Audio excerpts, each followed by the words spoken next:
আমি তিনিটা বিষয় লৈ পেলাই কথা পাতিছো। প্ৰথম হল বড়ো সমস্যা সমাধান হ'ব লাগে, চৰকাৰ বেছি দিন নাই।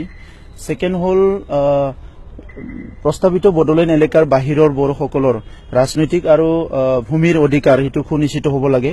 আৰু ৩ নম্বৰটো হৈছে কাৰ্বি আংলঙৰ যিটো কেবিনেট পাছ হোৱা বুলি কৈছে এইটো অতি শীঘ্ৰে ST হিলছৰ যিটো ইস্যু এইটো সমাধান কৰিব লাগে। তো আমি খুব সিৰিয়াসলি কথা পতা হৈছে, যিমানখিনি লেণ্ড ইস্যুজ আছে, যিমানখিনি সমস্যা আছে।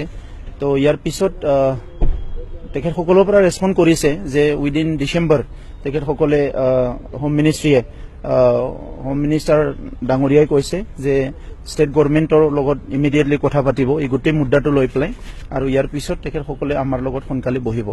ৰিমাইণ্ডাৰটো ৰাজনাথ সিং আপোনালোকে হয় নাম দিছে নাই, সকিয়নিটো কাক সকিয়নি দিম বা কোনে সকিয়নি ল'ব, সকিয়নি দিয়া বা নলোৱা এই কথাবিলাকে এটা সুকীয়া কথা। কিন্তু আমি নাগৰিক হিচাপে আমাৰ ৰেছপন্সটো হৈছে যে চৰকাৰখনে কাম কৰিব লাগে।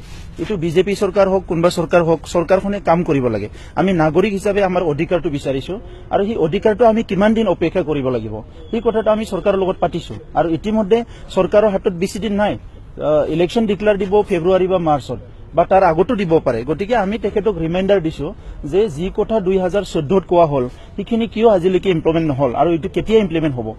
আৰু চিধা কথা যে বড়ো সমস্যাৰ সমাধান লাগে।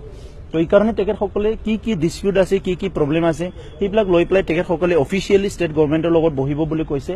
চ' আমাৰ তাত একো অসুবিধা নাই, তেখেতসকলে বহক, তেখেতসকলৰ নিজৰে চৰকাৰ আছে, নিজৰে পাৰ্টিৰ চৰকাৰ আছে, তেখেতসকলে বহক, আৰু আমাক সমস্যাৰ সমাধান লাগে এই কথাটো আমি তেখেতসকলৰ আগত স্পষ্ট দাঙি ধৰিছো। নিৰ্বাচনৰ আগে আগে সমস্যাৰ সমাধানৰ আমি বিচাৰিছো যে নিৰ্বাচনৰ আগে আগে সমস্যা সমাধান হ'ব লাগে, সেইটো আমি বিচাৰিছো।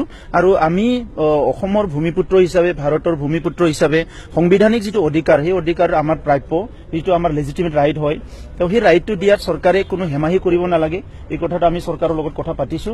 আৰু তেখেতসকলে খুব পজিটিভলি আজি শুনিছে আমাৰ কথাটো, পেচেন্সলি মানে পেচেন্স এটা হিয়াৰিং দিছে সন্মানীয় হোম মিনিষ্টাৰ ডাঙৰীয়াই। গতিকে আমি কোনো কনফ্লিক্ট বিচৰা নাই, আমি বিচাৰিছো সমস্যাৰ সমাধান, আৰু উই আৰ ভেৰি মাছ